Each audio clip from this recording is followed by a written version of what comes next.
A las 7:13 un helicóptero artillado comenzó a disparar ráfagas sobre el cerro y Michoacán volvió a arder. Ese fue el mensaje que se escuchó en una frecuencia cerrada de la Sedena, minutos antes de que el caos comenzara. Santa Ana Amatlán, una comunidad enclavada en las montañas calientes de Buenavista Tomatlán, se convirtió en el nuevo epicentro del infierno. Desde el aire todo parecía silencio, pero en tierra los árboles temblaban y bajo la maleza, decenas de sicarios esperaban con fusiles en mano. El objetivo era, claro, ir por el Botox. Nombre real, César Alejandro Sepúlveda Arellano, delincuente de rostro remodelado, sonrisa de cirugía y alma ennegrecida por la muerte. Líder de los blancos de Troya y responsable según la Fiscalía del asesinato brutal de un líder civil, Bernardo Bravo Mandíquez, presidente de la Asociación de Citricultores del Valle de Apatzingán. Lo mataron a golpes, luego un solo disparo. La ejecución fue firmada por el narco, pero la orden salió de la boca del Botox. Hoy ese nombre estaba en la mira del Estado y el cielo fue la primera señal. Helicópteros artillados cruzaron los cerros en redes sociales. Habitantes aterrados grabaron como una ráfaga iluminaba las cañadas. La guerra había regresado a la tierra caliente y no era una guerra simbólica, no era un operativo rutinario, era una declaración directa. Aquí ya no mandan ustedes. La operación formaba parte del Plan Michoacán por la Justicia y la Paz, pero sobre todo del operativo Paricutín, un despliegue militar que según fuentes de inteligencia fue rediseñado en secreto por el propio Omar García Noroña. Y sí, él ya sabía quién era el Botox, sabía lo que había hecho y lo que estaba a punto de hacer. Porque la ejecución de Bernardo Bravo no fue el fin, fue el inicio de una nueva etapa de terror, una en la que el crimen ya no extorsiona en silencio, sino que dicta sentencia a plena luz del día. Esta madrugada, Noroña dio la orden. El Estado responde con toda su fuerza. Vamos por él con aire, tierra y estrategia. Lo que siguió fue una lluvia de fuego, ráfagas que desgarraron las ramas, balas que retumbaron entre las casas de adobe y un mensaje que se escuchó más fuerte que las explosiones. No vamos a ceder ni un metro más. Los niños fueron sacados de las escuelas. Los comerciantes cerraron sus cortinas con manos temblorosas y los habitantes volvieron a sentir ese miedo espeso que no se dice pero que atraviesa la piel porque sabían que no era cualquier operativo, era una cacería. Una cacería contra el rostro más visible del terror en la región. Un criminal que se pasea con protección, con aliados, con la certeza de que la justicia siempre llega tarde. Pero esta vez no llegó tarde. Llegó con motores rugiendo desde el cielo, con soldados bajando entre maleza y disparos y con una promesa, esta vez no se nos escapa porque en esa montaña no solo se escondía un narco, se escondía una red, una estructura, un sistema de extorsión, asesinatos y dominio. Y lo que encontraron ahí es solo el inicio de lo que está por revelarse. El enfrentamiento en la montaña. El primer disparo no vino del helicóptero, vino del monte y fue directo al corazón del operativo. La montaña de Santa Ana Amatlán no es una cualquiera, no tiene calles, tiene brechas, no tiene policías, tiene halcones y lo que pasó esa mañana fue todo menos inesperado. Porque esta comunidad olvidada en los mapas y recordada solo cuando sangra, es el bastión más violento de los blancos de Troya. Aquí no se entra sin permiso y si se entra a matar o morir. Eran exactamente las 7 de la mañana con algunos segundos cuando el primer convoy militar pisó el suelo irregular de la zona. No hubo aplausos, solo miradas que se escondían detrás de puertas mal cerradas. Gente que aprendió a no mirar para no desaparecer. El cielo mientras tanto ya zumbaba. Un Black Hawk artillado de la Sedena sobrevolaba el cerro de Santa Ana, aparentemente sin novedad, pero el infierno ya estaba ahí, solo que disfrazado de silencio. Los soldados avanzaban lento y de pronto el monte habló. Primero un disparo seco, luego ráfagas, después un eco salvaje que hizo temblar hasta las piedras. Había comenzado el enfrentamiento. Los sicarios no estaban huyendo, estaban esperando. Escondidos entre la vegetación cerrada, en trincheras improvisadas y con francotiradores ocultos en la línea alta. Sabían los caminos, sabían el horario y sabían algo más. El operativo no era contra el narco, era contra el Botox y él no se iba a dejar capturar. En ese momento, los canales de comunicación se saturaron. Los radios militares solo repetían una frase. Zona, contacto en zona requiere apoyo aéreo inmediato. Lo que se desató en ese instante fue una coreografía de guerra. El helicóptero descendió hasta tocar casi la línea del bosque. Las ráfagas artilladas iluminaron el cerro y por primera vez en años los habitantes escucharon el sonido más temido, el del Estado recuperando el control. Pero la primera anomalía no fue el fuego, fue lo que vieron los drones segundos antes de atacar. Desde el aire detectaron movimientos en las cañadas, pero no era gente corriendo, eran grupos formados, organizados, equipados. El cerro no era un escondite, era un campamento táctico. Y eso lo cambió todo porque ya no estaban cazando a un criminal, estaban entrando en territorio enemigo. El nivel de coordinación de los sicarios no era improvisado. Utilizaban claves, usaban radios y lo más preocupante sabían los puntos ciegos del operativo, como quien los avisó desde cuando sabían que venían por ellos. Esa fue la primera grieta, la señal clara de que dentro del infierno había ojos mirando desde adentro y cuando los soldados se dieron cuenta ya era demasiado tarde porque el Botox no había huido, no había escapado. Estaba ahí en algún punto de ese cerro esperando y lo que vendría a continuación superaría cualquier previsión táctica. La intensidad del combate. En la línea de fuego no hay espacio para el miedo, solo para sobrevivir. El primer impacto fue contra un vehículo militar. Un proyectil atravesó la carrocería como si fuera cartón. El conductor, un joven de apenas 22 años, apenas alcanzó a gritar. Contacto izquierdo al suelo y ahí se rompió el silencio. El cerro escupió fuego. Desde al menos 3 puntos distintos, los sicarios abrieron fuego con armas largas. AK-47, R-15, incluso lanzagranadas hechizos. El infierno se había desatado. Los árboles comenzaron a arder. El aire olía a pólvora, pino y sudor, y en medio del caos un sonido metálico y profundo. El helicóptero artillado comenzó a disparar desde el aire. El operador visualizó las siluetas moviéndose entre la maleza. No disparaba a ciegas, disparaba con precisión quirúrgica. Una ráfaga, 2 silencio y luego otra explosión que levantó polvo, ramas y gritos. En tierra, los soldados avanzaban cuerpo a cuerpo. Cada metro ganado costaba sudor, sangre y lágrimas contenidas.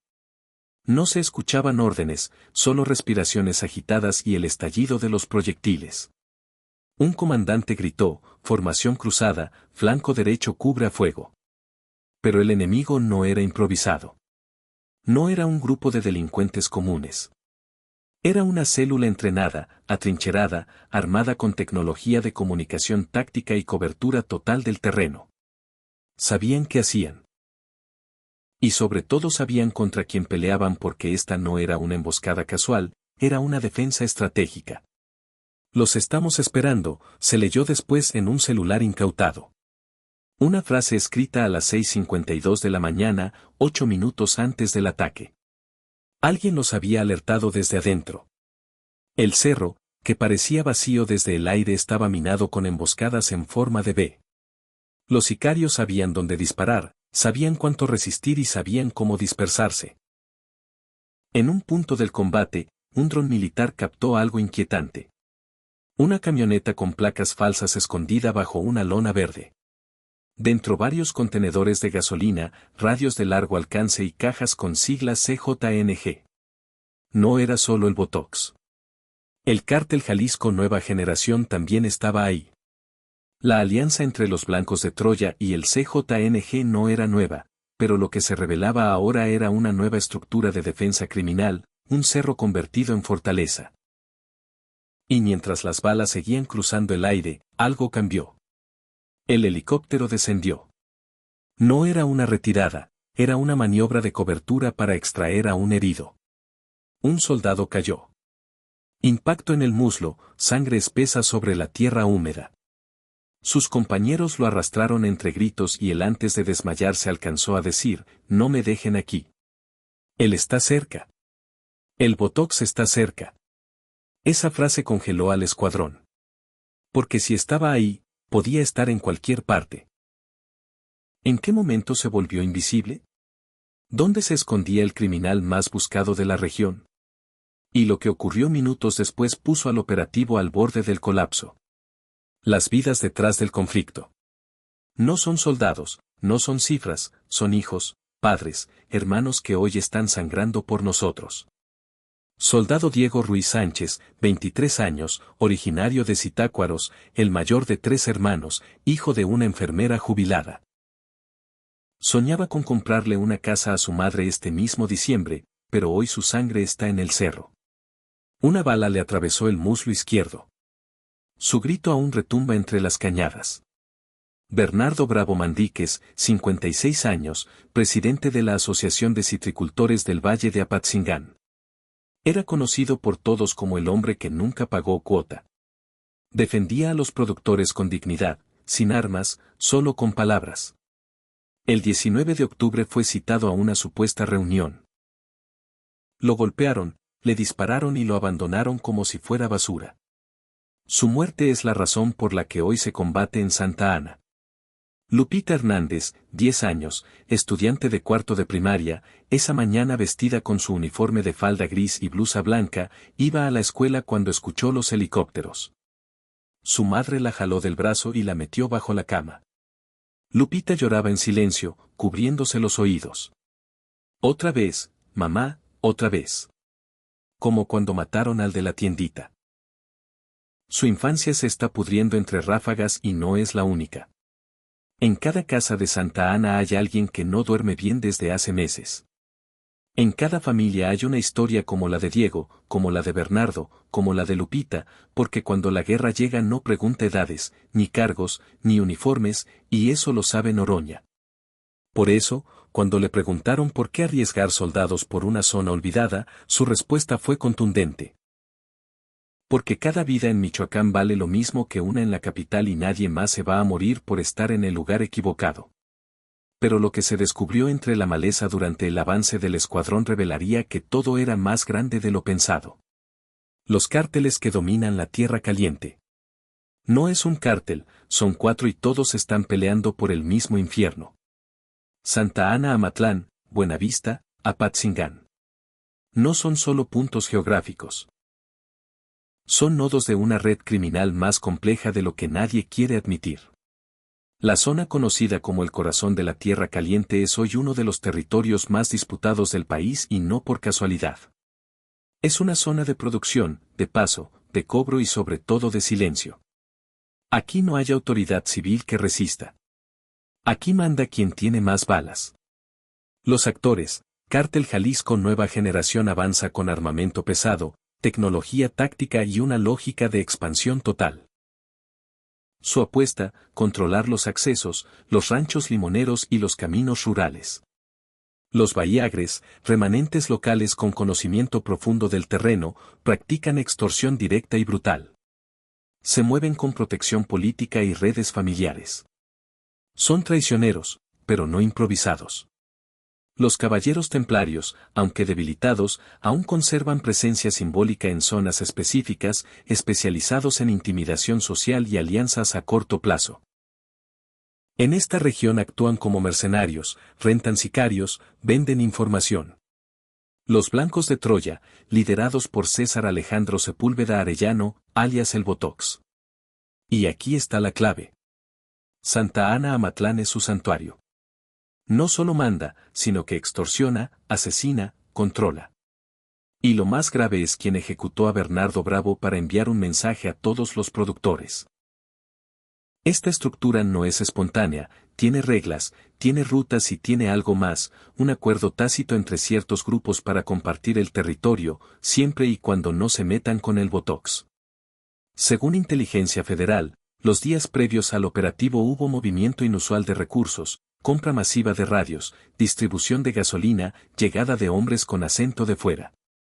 Una fuente confidencial asegura que el cerro se preparó como un campo de guerra. Tenían puntos de vigilancia en lo alto, túneles de escape entre cañadas y zonas de abastecimiento en casas vacías. El objetivo resistir, no dejar entrar al Estado, proteger al rostro que manda el Botox. Pero el asesinato de Bernardo cambió la ecuación porque Bernardo no era cualquiera, Era un líder civil, un productor que se negó a pagar extorsión, un símbolo de dignidad en una tierra que ya no sabía lo que eso significaba. Y ese crimen desató la respuesta. El Plan Michoacán no se escribió por escribir. Fue elaborado tras la ejecución de Bernardo como respuesta directa a una cadena de impunidad. Y dentro del plan, el operativo Paricutín tenía una orden secreta: desmantelar por completo el bastión del Botox. Y en ese bastión lo que encontraron no era solo un narco, era un laboratorio de control criminal. No era solo un operativo contra un criminal, era una carrera contra el tiempo, porque el Botox ya se estaba yendo.